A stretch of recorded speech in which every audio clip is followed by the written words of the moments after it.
Hello बच्चों, welcome back के nursing YouTube channel. आपका इस चैनल में बहुत बहुत स्वागत है। आज की इस वीडियो में हम लोग बायोलॉजी के एमसीक्यूज़ प्रैक्टिस करने वाले, जो आप लोग का बीएससी नर्सिंग एग्ज़ाम के लिए बहुत ज़्यादा इंपॉर्टेंट होने वाली है। जैसा कि आप लोग को पता होगा कि हमने एक न्यू सीरीज़ स्टार्ट की, जिसमें हम लोग चैप्टर वाइज क्वेश्चन प्रैक्टिस करना स्टार्ट कर चुके हैं। जिसमें से अपना पहला चैप्टर जीव जगत, दूसरा चैप्टर जीव जगत का वर्गीकरण, ये 2 चैप्टर के अपन ने एमसीक्यूज़ प्रैक्टिस कर लिए। जो सेकेंड चैप्टर है आप लोग का जीव जगत का वर्गीकरण, उसके मैं आप लोग को एमसीक्यूज़ लास्ट में और करवाने वाली हूँ। जब हम लोग रिवीजन क्लास करेंगे तो उसमें मैं आप लोग को प्रीवियस ईयर जो भी क्वेश्चन पूछे गए हैं उसके एमसीक्यूज़ मैं आप लोग को कंटिन्यू करवाने वाली हूँ। आज अपन लोग न्यू चैप्टर स्टार्ट करें, जो आप लोग का है वनस्पति जगत, प्लांट किंगडम। 11th का 3rd चैप्टर आप लोग का हो जाएगा, तो उसके अपन लोग एमसीक्यूज़ प्रैक्टिस करने वाले हैं। आप लोग वीडियो को लास्ट तक देखिएगा, बहुत ज़्यादा इंपॉर्टेंट एमसीक्यूज़ मैं आप लोग के लिए यहाँ पे लेके आई हूँ। और आप लोग ये देखिएगा, मैं आप लोगों को जितने क्वेश्चन करवाती हूँ तो आपके उसमें से कितने क्वेश्चन आप लोग करेक्ट कर पाते हैं और कितने टाइम में आप लोग उस क्वेश्चन का आंसर अपने माइंड में सोच सकते हैं, क्योंकि इसी प्रकार से आप लोग से क्वेश्चन पूछे जाएंगे। ये एमसीक्यूज़ मैं आप लोग को एनसीईआरटी बेस्ड लेके आई हूँ, और जो ओल्ड पेपर आप लोग के हैं उनमें जो पूछे गए इस चैप्टर से, तो वो एमसीक्यूज़ अपन लोग यहाँ पे करने वाले हैं। तो चलिए अपना पहला क्वेश्चन देखते हैं किस प्रकार से आप लोगों से पूछा गया था। और प्लीज़ वीडियो को लास्ट तक देखिएगा, और वीडियो अच्छा लगता है तो वीडियो को लाइक कीजिएगा, चैनल को ज़रूर से ज़रूर सब्सक्राइब कर लीजिएगा। तो पहला क्वेश्चन अपन लोग देख लेते हैं। क्या निम्नलिखित में से कौन सा पादप उभयलिंगी है? बताना है आप लोग को, इनमें से कौन सा पादप उभयलिंगी है। पहला ऑप्शन क्या दिया हुआ है? साइकस सर्सिनेलिस, कैरिका पपाया, काया मार्केंसिया, पॉलीमाफा। तो इसका राइट आंसर क्या होगा? इसका राइट आंसर होगा क्या? काया। ऑप्शन नंबर सी यहाँ पे आप लोग का करेक्ट आंसर हो जाएगा। चलिए नेक्स्ट क्वेश्चन देख लेते हैं, क्या पूछा गया आप लोगों से।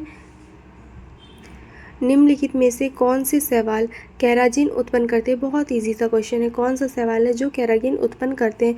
नीलहरित शैवाल है, हरित शैवाल है, भूरे शैवाल है, या लाल शैवाल है? तो इसका राइट आंसर क्या हो जाएगा आप लोग का? लाल शैवाल। बहुत ईजी सा क्वेश्चन था आप लोग का कि केराजिन किससे उत्पन्न होता है, तो ये आप लोग का लाल शैवाल से उत्पन्न होता है। ऑप्शन नंबर डी यहाँ पे आप लोग का करेक्ट आंसर हो जाएगा। चलिए नेक्स्ट क्वेश्चन देखते हैं।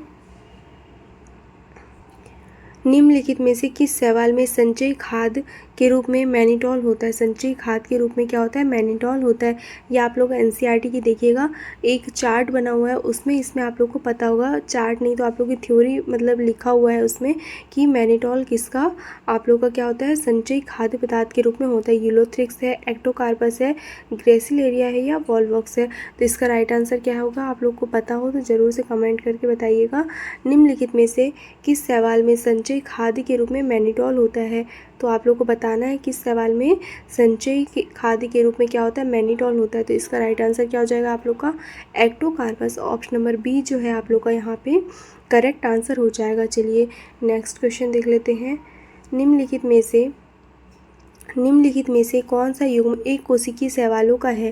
बताना है कि इसमें से कौन सा एक कोशिकीय शैवाल यहाँ पे दिया हुआ है। पहला ऑप्शन दिया है क्या?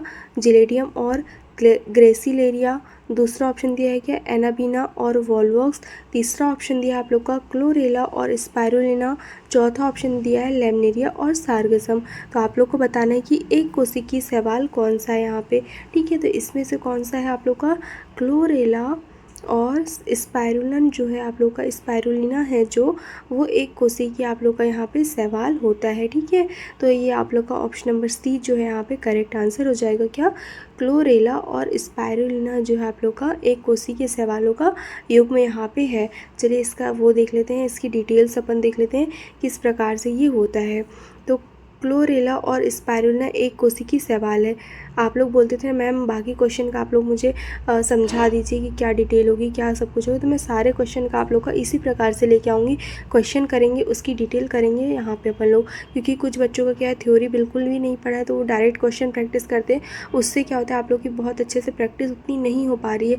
तो मैंने सोचा कि आप लोग के लिए जैसे ही अपन लोग क्वेश्चन करें तो उसमें अपन लोग थोड़ा जो थ्योरी पार्ट है जो आप लोग के लिए इम्पॉर्टेंट है, वो क्वेश्चन के जस्ट नीचे में अपन लेके आएँ, तो आप लोग उससे क्या है बहुत अच्छे से प्रैक्टिस कर पाएंगे। तो इसलिए मैं अब हर एक क्वेश्चन के बाद आप लोग के लिए थ्योरी पार्ट लेके आऊँगी। वन शॉट में अगर क्वेश्चन होगा, ईजी क्वेश्चन होगा, तो उसका अपन लोग नहीं देखेंगे, बाकी अब अपन लोग सारा क्वेश्चन देखेंगे। उसके बाद अपन लोग थ्योरी पार्ट भी यहाँ पे पढ़ने वाले हैं कि उसके बारे में क्या डिटेल दी हुई है। तो इस क्वेश्चन में क्या दिया हुआ था? क्लोरेला और स्पाइरुलिना एक कोशिकीय शैवाल है।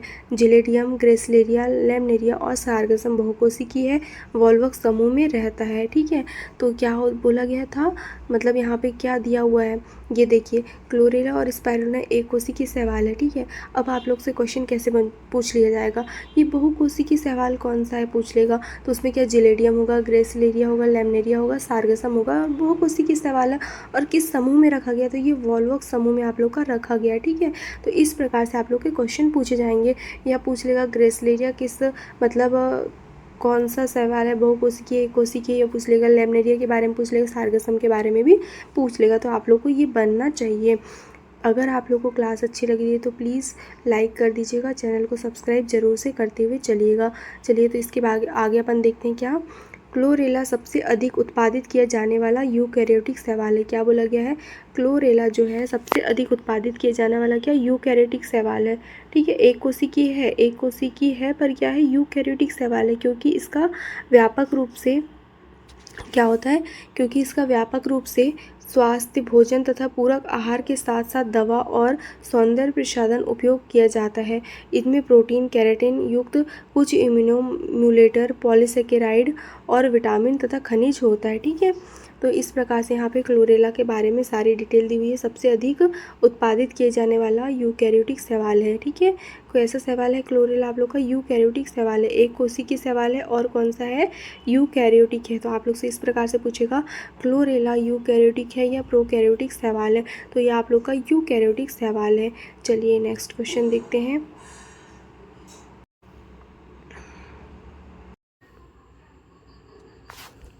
फ्लोरिडियन मांड की संरचना किसके समान होती है, तो इस क्वेश्चन का आंसर आप लोग को बताना है कि फ्लोरिडियन मांड की संरचना किसके समान होती है। पहला ऑप्शन दिया हुआ है क्या, इमाइलोपेक्टिन और ग्लाइकोजन के, मैनिटॉल और एल्जिन के, लेमनेरिस और सेलुलोज के, या मांड और सेलुलोज के। तो इसका राइट आंसर क्या हो जाएगा आप लोग का, मांड और सेलुलोज के।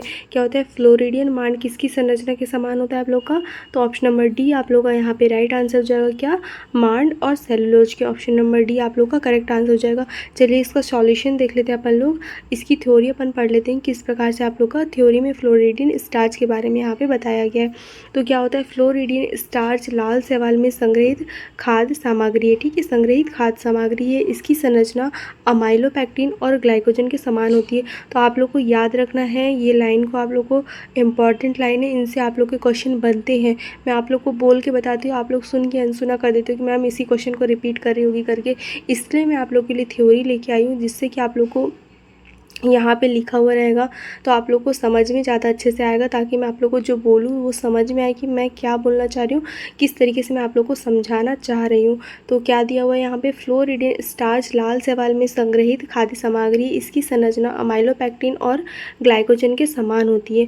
उसके बाद क्या बोला गया, फ्लोरिडियन स्टार्च ग्लाइकोफाइट्स और लाल शैवाल एडोफाइट्स में पाया जाने वाला एक प्रकार का स्टोरेज ग्लूकॉन है, जिसमें यह आमतौर प्रकाश संश्लेषण से स्थिर कार्बन के लिए प्राथमिक संग्राहक होता है। तो ये आप लोग की डिटेल फ्लोरिडियन स्टार्च के बारे में यहाँ पे दी हुई है। अगर आप लोग का इससे रिलेटेड कोई क्वेश्चन बनता है तो इन्हीं से आप लोग का बनेगा। और भी जो भी टॉपिक होंगे तो मैं आप लोग को सब चीज़ यहाँ पे कवर कराते हुए चलूँगी, ताकि आप लोग का एक भी क्वेश्चन गलत ना हो। तो आप लोग क्लास को लास्ट तक देखिएगा, बहुत सारे क्वेश्चन अपन लोग प्रैक्टिस करने वाले हैं। इस तरीके से अपन क्वेश्चन प्रैक्टिस करेंगे तो आप लोग का बहुत अच्छे से सारे टॉपिक, सारे चैप्टर्स आप लोग के कवर हो जाएंगे। अगर आप लोग ने कुछ भी नहीं पढ़ा, जीरो लेवल से आप लोग अभी स्टार्ट कर रहे हैं, तो आप लोग यहाँ तक की स्कोर तो ला ही सकते हैं कि आप लोग का सिलेक्शन हो सके MPPNST एग्ज़ाम में, या फिर कोई भी स्टेट की BSc नर्सिंग एग्ज़ाम में। तो चलिए अपन आगे का नेक्स्ट क्वेश्चन देख लेते हैं। निम्नलिखित में से कौन सा कथन गलत रूप से सुमेलित किया गया है, तो आप लोग को बताना है कि कौन सा कथन यहाँ पे गलत है।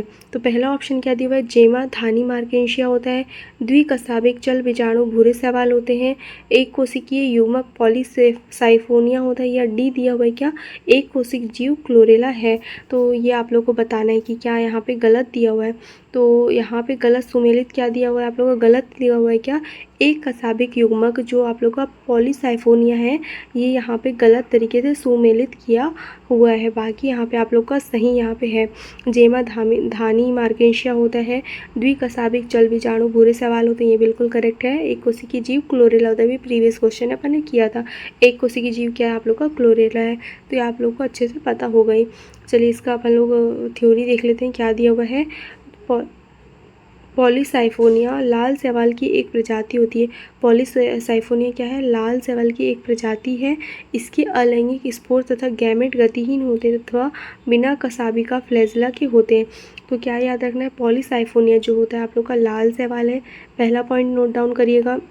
अगर आप लोग को नहीं समझ में आ रहा है तो आप लोग क्या कीजिएगा, एक पेन कॉपी लेके बैठिएगा, उन्हें नोट डाउन करते हुए चलेगा, ताकि आप जब रिवीजन करें तो आप लोग के लिए पढ़ने के लिए कुछ टॉपिक हो जाके। हालांकि मैं आप लोग के लेक्चर 25-30 मिनट का ही बनाती हूँ, तो आप लोग 2x की स्पीड में बढ़ा करके भी देख सकते हैं, सारे लेक्चर को सुन सकते हैं जल्दी से। लेकिन आप लोग को क्या होता है, कुछ पढ़ना रहता है तो आप लोग नोट्स बनाएं तो उन पॉइंट्स को लिखते हुए चले। जैसे कि इनको लिखिए, जेमा धानी मार्केशिया होता है, द्विकसाबिक जल बीजाणु भूरे सवाल होते हैं, एक कोशिकीय जीव क्लोरेला होता है। जैसे शॉर्ट नोट बनाने की कोशिश की, जिससे आप लोग के क्या होगा, इम्प्रूवमेंट आएगी कि आप लोगों को कैसे शॉर्ट नोट्स में रिवीजन के लिए लेक्चर भी आप लोग को, मतलब आप लोग को शॉर्ट नोट्स बना के रखना है। लेक्चर तो आप लोग देखिए ही, एक बार देखिए, 2 बार देखिए, आप लोग को समझ में नहीं आ रहा है तो रिवीजन के लिए भी लेक्चर आप लोग देख सकते हैं। उसके बाद क्या कीजिए, आप लोग को शॉर्ट नोट बनाते हुए चलिए, ताकि आप लोग खुद का लिखा हुआ ज़्यादा अच्छे से समझ में आ सके। तो क्या दिया हुआ, पॉलीसैफोनिया क्या, लाल शैवाल है, ठीक है, लाल शैवाल की एक प्रजाति होती है। इसके अलैंगिक स्पोर क्या होते हैं, गैमेट विहीन, मतलब कि गैमेट हीन होते हैं, जिसमें बिना कसाबिका होती है, फ्लैजेला के होते हैं। इनमें कसाबिका या फ्लैजेला बिल्कुल भी नहीं होते। अब यही चीज़ को मैं आपको फेस टू फेस समझा दी तो आप लोग को ज़्यादा अच्छे से समझ में आता। लेकिन अभी चलिए ऐसे ही समझिए, कुछ दिनों के बाद अपन लोग लाइव आप लोग के साथ क्लासेस भी लेंगे। लेकिन अभी आप लोग को रिकॉर्डेड क्लास प्रोवाइड की जा रही है, तो आप लोग इन क्लास को देख के समझ के अच्छे से अपनी प्रिपरेशन स्टार्ट करके रखिएगा। स्टार्ट ही रखिएगा। आप लोग अभी कोई भी स्टॉप नहीं लीजिएगा, सारे क्वेश्चन अच्छे से प्रैक्टिस कीजिए। जो भी क्लास मैंने आपको करवाई सभी इंपॉर्टेंट है, तो आप लोग सभी अच्छे से प्रैक्टिस करते हुए चलिएगा। चलिए नेक्स्ट क्वेश्चन देख लेते हैं। गलत कथन आप लोग को चुनना है। क्या दिया है, स्पूर्व जीवन में पादप और खाद्य ग्रहण करने की संरचना है। तो ये आप लोग का गलत यहाँ पे दिया है। छत्रक का संबंध बेसिडोमाइसिटिस से, हाँ ये तो बिल्कुल करेक्ट है। छत्रकों का संबंध मतलब कि आप लोगों का क्या, कवक, इसके बारे में बोला गया। फंजाई के बारे में बोला, छत्रक किसको बोलते हैं, फंजाई को बोलते हैं। तो ये याद रखिएगा, बेसिडोमाइसिटिस से संबंधित है। आप लोग का बिल्कुल करेक्ट है। कवक और पादप जगत के सदस्यों में कोशिका भित्ति उपस्थित होती है। तो ये भी आप लोग का करेक्ट है। कवकों और पादप जगत के सदस्यों में कोशिका भित्ति होती है, आप लोग को पता ही होगा। मोनेरा को छोड़कर सभी जीव जगत की कोशिका में सूत्रकणिका और शक्तिग्रह होता है। तो ये भी आप लोग का बिल्कुल करेक्ट है। मोनेरा में आप लोग का क्या नहीं होता, सूत्रकणिका मतलब माइटोकॉन्ड्रिया नहीं होता है। तो आप लोग को याद रखते हुए चलना है कि इसमें गलत कथन, तो पहले इसका राइट आंसर देख लेते हैं, ए हो जाएगा, ठीक है, इसका राइट आंसर ए हो जाएगा। ये यहाँ पे आप लोग का गलत दिया हुआ है। तो क्या दिया हुआ है यहाँ पे, इसको कैसे आप लोग नोट डाउन करके रखिएगा। मोनेरा को छोड़कर सभी जीव जगत की कोशिकाओं में माइटोकॉन्ड्रिया एक शक्तिग्रह होता है। मोनेरा में आप लोग क्या होता है, माइटोकॉन्ड्रिया पावर हाउस के रूप में नहीं होता है। उसके बाद क्या होता है, सेकंड पॉइंट क्या नोट डाउन करेंगे, कवक और पादप जगत के सदस्य में कोशिका भित्ति उपस्थित होती है। ये आप लोग को पता होगा, ये इजी सी बात है।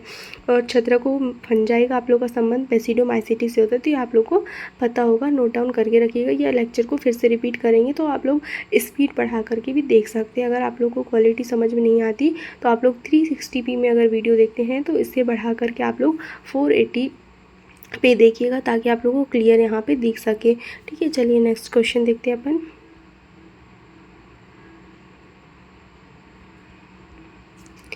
एक्टोकार्पस और फ्यूकस के जीवन चक्र क्रमशः होते हैं। एक्टोकार्पस और फ्यूकस के जीवन चक्र क्रमशः कैसे होते हैं, द्विगुणित होते हैं, अगुणित द्विगुणित होते हैं, या अगुणित द्विगुणित, या द्विगुणित होते हैं, या अगुणित द्विगुणित, या अगुणित की होते हैं, अगुणित द्विगुणित होते हैं। तो इसका राइट आंसर क्या हो जाएगा आप लोग का, एक्टोकार्पस और फ्यूकस के जीवन चक्र क्रमशः कैसे होते हैं। तो एक्टोकार्पस आप लोग के क्या होते हैं, आप लोग को पता होगा, एक्टोकार्पस आप लोग क्या होते हैं, अगुणित और द्विगुणित होते हैं, ठीक है। और फ्यूकस आप लोग का क्या होता है, द्विगुणित होता है। तो यहाँ पे देखिए, इसका अपन लोग देख लेते हैं सॉल्यूशन। इस क्वेश्चन का राइट आंसर तो आप लोग का ऑप्शन नंबर बी हो जाएगा। तो इसका अपन लोग सॉल्यूशन थ्योरी पार्ट देख लेते हैं। एक्टोकार्पस में हैप्लो डिप्लॉन्टिक जीवन चक्र पाया जाता है। क्या याद रखना है, एक्टोकार्पस में हैप्लोडिप्लॉन्टिक जीवन चक्र पाया जाता है, जबकि फोकस में डिप्लॉन्टिक जीवन चक्र पाया जाता है। ये एक इंपॉर्टेंट पॉइंट है, ऐसा भी क्वेश्चन आप लोग से पूछ सकता है कि क्या एक्टोकार्पस में कैसा जीवन चक्र पाया जाता है। हैप्लॉन्टिक को दे देगा, डिप्लॉन्टिक दे देगा, तो आप लोग को पता होना चाहिए हैप्लोडिप्लॉन्टिक आपने किस में होता है, एक्टोकार्पस में जीवन चक्र पाया जाता है। और आप लोग का क्या फ्यूकस में कैसा जीवन चक्र पाया जाता है, डिप्लॉन्टिक आप लोग का जीवन चक्र पाया जाता है। तो इस प्रकार से आप लोग का क्वेश्चन यहाँ पे क्या हो जाएगा, ऑप्शन नंबर बी आप लोग का करेक्ट आंसर हो जाएगा। चलिए नेक्स्ट क्वेश्चन देख लेते हैं।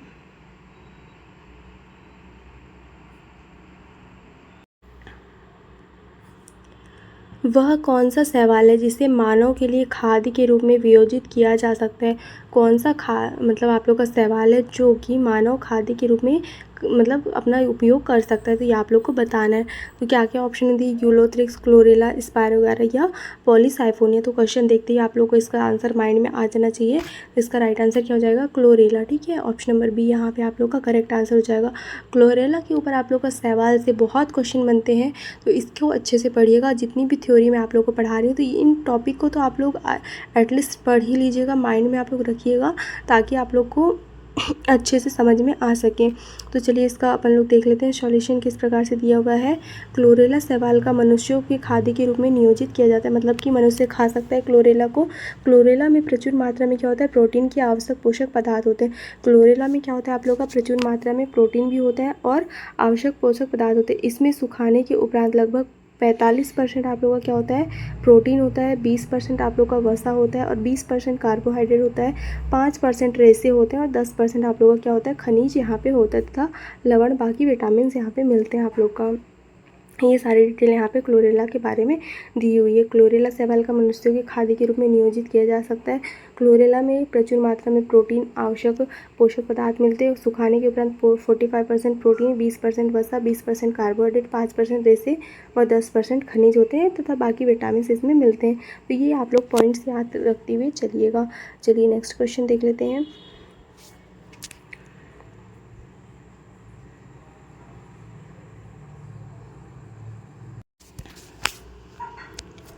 कारा के विषय में निम्नलिखित में से कौन सा कथन गलत है।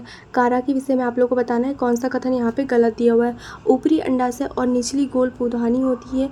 ग्लोबुलिन और न्यूक्लिक की एक ही पौधे में उपस्थिति होती है। ऊपरी पुधानी और निचली अंडाशय होता है। ग्लोबुलिन नर प्रजनन अंग होता है। तो इसमें गलत आप लोग को बताना है, क्या गलत यहाँ पे कौन सा दिया हुआ है। ठीक है, तो क्या ऊपरी अंडाशय और निचली गोल पुधानी होती है, ये आप लोग का बिल्कुल करेक्ट है। ग्लोबुलिन और न्यूक्लियस की एक ही दिशा में उपस्थित होती है, ये भी आप लोग का बिल्कुल करेक्ट है। उसके बाद ऊपरी पुधानी और निचली अंडाशय होती है, ये आप लोग का गलत हो जाएगा। और ग्लोबुलिन नर प्रजनन संरचना है, तो ये आप लोग का बिल्कुल करेक्ट हो जाएगा। चलिए इसका अपन लोग क्या देख लेते हैं, राइट आंसर। तो राइट आंसर हो जाएगा आप लोग का ऑप्शन नंबर सी हो जाएगा। ठीक है, आप लोग मुझे ये बता दीजिएगा, आप लोग को थ्योरी पढ़ना है नहीं पढ़ना है। अगर थ्योरी पढ़ना है तो अगर मैं ऐसे क्वेश्चन से ही आप लोग को थ्योरी पढ़ाऊँ तो आप लोगों को कोई प्रॉब्लम तो नहीं है। हालांकि मैं आप लोगों को सारे क्वेश्चन ऐसे ही प्रैक्टिस करवाने वाली हूँ, पर एक चीज़ ये कमेंट करके आप लोग बताइएगा कि आप लोग को ये क्लास कैसी लग रही है, जिसमें अपन लोग थ्योरी भी पढ़ रहे हैं और आप लोग का क्या क्वेश्चन भी प्रैक्टिस कर रहे हैं। तो आप लोग को ये क्लास कैसी लग रही है, तो प्लीज़ कमेंट करके ज़रूर से बताइएगा, तो जिससे मुझे अच्छे से ये पता चल जाए कि आप लोग को समझ में आ रहा है नहीं आ रहा है, कि मुझे और कुछ दूसरा पैटर्न से आप लोग को पढ़ाना चाहिए। इससे मुझे एक अच्छे से नॉलेज हो जाएगा कि मैं आप लोगों को किस पैटर्न में पढ़ाऊँ। हालांकि मुझे पता है कि क्वेश्चन कैसे बनते हैं, कैसे आप लोग के एग्ज़ाम में क्वेश्चन आते हैं, लेकिन आप लोग को समझाना एक बहुत बड़ा टास्क हो जाता है कि आप लोग को समझ में होना चाहिए। जो हम लोग पढ़ रहे हैं वो आप लोग को समझ में आए। आप लोग जब तक समझेंगे नहीं तब तक पढ़ाने का कोई मतलब नहीं है। इसलिए मैं बोल रही हूँ कि आप लोग एक कमेंट करके ज़रूर बताइए कि आप लोगों को क्लास कैसी लग रही है, क्वेश्चन कैसे लग रहे हैं, थ्योरी आप लोग को समझ में आ रही है नहीं आ रही है। ठीक है, चलिए तो इसके बाद अपन नेक्स्ट क्वेश्चन देख लेते हैं। अपन इसका क्या देख रहे थे, इसका अपन थ्योरी पार्ट देख लेते हैं। कारा में लैंगिक जनन अंग ग्लोब्यूलिन और नर या पुधानी व न्यूक्लिक या अंडधानी मादा में नामक जनन अंगों की सहायता से होता है। कारा में स्थिति के अनुसार अंडधानी ऊपर की ओर तथा पुधानी नीचे की ओर स्थित होती है। तो ये आप लोग को याद रखना है कारा के विषय में। ठीक है, चलिए नेक्स्ट क्वेश्चन देखते हैं।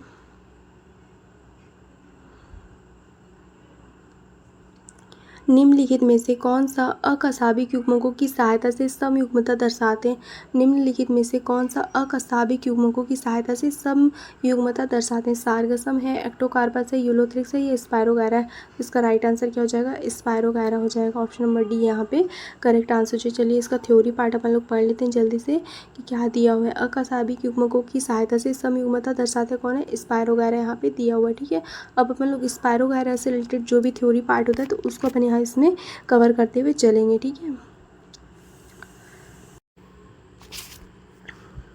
स्पायरोगैरा में कायिक तथा लैंगिक जनन होता है तथा अलैंगिक जनन अनुपस्थित होता है। तो आप लोग को पहला पॉइंट क्या याद रखना है, स्पायरोगैरा में कैसा जनन होता है? कायिक जनन होता है और लैंगिक जनन होता है। क्वेश्चन क्या कर लेगा कि स्पायरोगैरा में कौन सा जनन पाया जाता है? कायिक जनन, लैंगिक जनन दे देगा और अलैंगिक जनन दे देगा। फोर्थ ऑप्शन क्या दे देगा? ए व बी दोनों। तो आप लोगों को क्या करेक्ट करना है? ए व बी दोनों, कायिक जनन भी होता है और लैंगिक जनन भी होता है। तो इस टॉपिक से आप लोग का कैसा क्वेश्चन बना ये मैंने आपको बताया। चलिए इसके बाद देखते हैं क्या ऐसा क्वेश्चन आप लोग का बन सकता है। उसके बाद कभी कभी यह केवल एक नाइटिड एप्लोनोस्पोर्स और एक जाइगोस्पोर्स के निर्माण द्वारा होता है।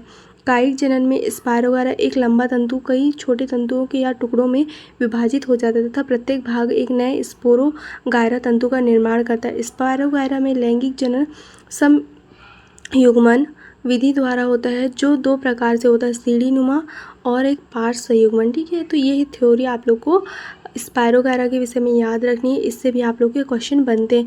एक क्वेश्चन करवाती हूँ लेकिन उससे आप लोग के 4 से 5 क्वेश्चन तैयार हो जाते हैं। जो मैं आप लोग को एक क्वेश्चन करवा रही हूँ ना उससे आप लोग के 4-5 क्वेश्चन यहाँ पे रेडी हो जाते हैं। तो जैसा मैं आप लोग को बोलूँ, जैसा आप लोग को बोलूँ, जिस ट्रिक से आप लोग को पढ़ने बोलूँ तो वैसा आप लोग पढ़िए, जिससे आप लोग को अलग लेवल की आप लोग की प्रिपरेशन हो जाएगी, ताकि आप लोग को कहीं भी भटकने की ज़रूरत बिल्कुल भी नहीं पड़ेगी।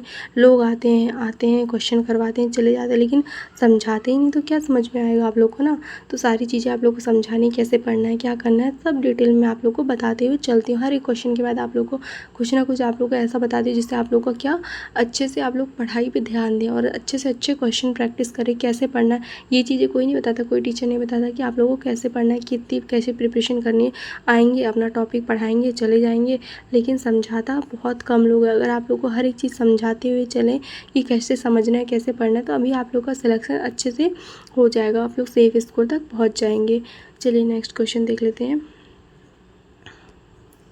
जीव और उसकी कोशिका भित्ति निम्न कारक एंजाइम के लिए निम्नलिखित में से कौन सा सही सुमेलित नहीं है?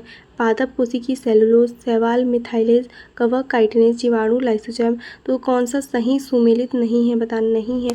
हाँ नहीं वाले क्वेश्चन को आप लोग अच्छे से पढ़िए, क्योंकि बहुत सारे इसमें कंफ्यूज होके बहुत गलत टिक करके आते हैं। तो इसका राइट आंसर क्या हो जाएगा? शैवाल, मिथाइलेज आप लोग का यहाँ पे गलत हो जाएगा। ठीक है, ऑप्शन नंबर बी यहाँ पे आप लोग का करेक्ट आंसर हो जाएगा इस क्वेश्चन का। चलिए इसका थ्योरी पार्ट पढ़ लेते हैं।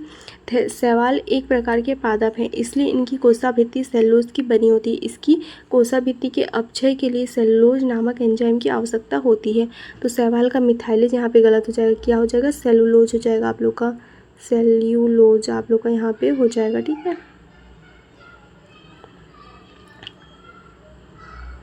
तो इसमें आप लोग के क्वेश्चन कैसे बन सकते हैं, और भी क्वेश्चन यहाँ पे बन सकते हैं।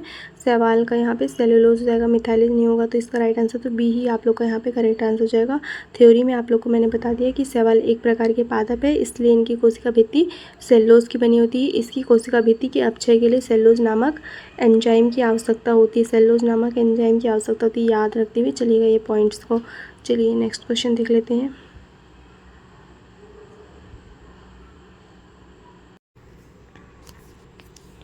समयुग्मन अवस्था के साथ अकशाबिक युग्मक किसमें पाया जाता है?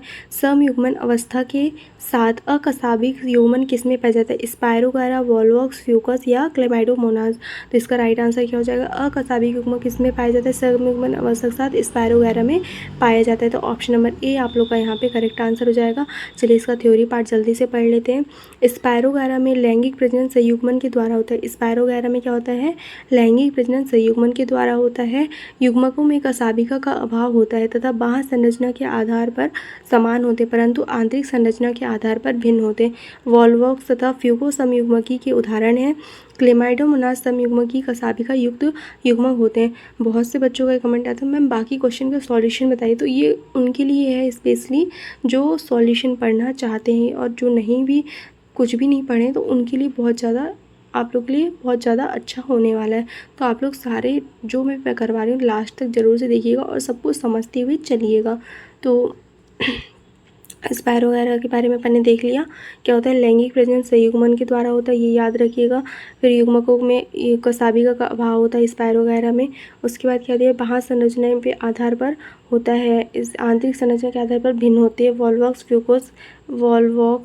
और फ्यूकोस समयुग्मकी के उदाहरण ये आप लोग याद रखना। क्लेमाइडोमोनाज क्या होता है, समयुग्मकी कसाबिका युक्त होता है। तो ये जो मैंने आप लोग को अंडरलाइन किया तो ये याद रखते हुए चलिएगा, ठीक है। इस क्वेश्चन का आंसर आई मैंने बता दिया था आप लोग का, ए हो जाएगा स्पायरो वगैरह, ठीक है। चलिए नेक्स्ट क्वेश्चन देख लेते हैं जल्दी से। निम्नलिखित जोड़ों में कौन सा एक गलत कथन है, मिलान कीजिए शेष तीन में से। तो बताना है इनमें से कौन सा गलत यहाँ पे दिया हुआ है।